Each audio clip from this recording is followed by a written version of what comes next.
सुबहानल्लाहि वल्हम्दुलिल्लाहि वला इलाहा इल्लल्लाहु वल्लाहु अकबर। कोई पैसा खर्च हुआ है, किसी का कुछ गया है, नहीं गया ना। अब मैं आपको बताता हूँ कि जिसने मेरे साथ रिपीट किया उसको क्या फ़ायदा मिला है। आप फरमाते हैं कि आयशा, जो शख्स भी एक मरतबा सुबहानल्लाहि वल्हम्दुलिल्लाहि वला इलाहा इल्लल्लाहु वल्लाहु अकबर पढ़ लेता है तो अल्लाह ताला इसको एक हज और एक उम्रे का सवाब अता फरमाते हैं। सुभान अल्लाह। इस वीडियो को आगे तमाम बहन भाई दोस्तों तक शेयर ज़रूर करें ताकि हमारी वजह से हमारे बहन भाई दोस्तों का भी फ़ायदा हो सके। जज़ाकल्लाह। ऐ अल्लाह, मुझे किसी के दिल पर बोझ न बनने देना। जो मुझसे दूर होना चाहे उससे मुझे पहले ही दूर कर देना।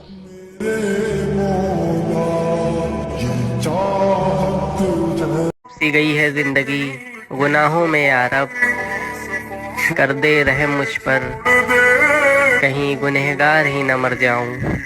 तीन खूबसूरत हदीसें। नंबर 1, जिसने नमाज की फिक्र छोड़ दी अल्लाह ताला भी उसकी फिक्र करना छोड़ देता है। नंबर 2, हर फर्ज नमाज के बाद आयतल कुर्सी पढ़ेगा, अल्लाह ताला उसकी और जन्नत के बीच में सिर्फ मौत का फासला रखता है। नंबर 3, जो लोग हदीस पाक सुनने के बाद आगे लोगों तक पहुंचाएगा, अल्लाह उसको उतना ही सवाब देगा जितना हदीस सुनाने वाले को मिलता है। तो आप इस हदीस को ज्यादा से ज्यादा शेयर कीजिए।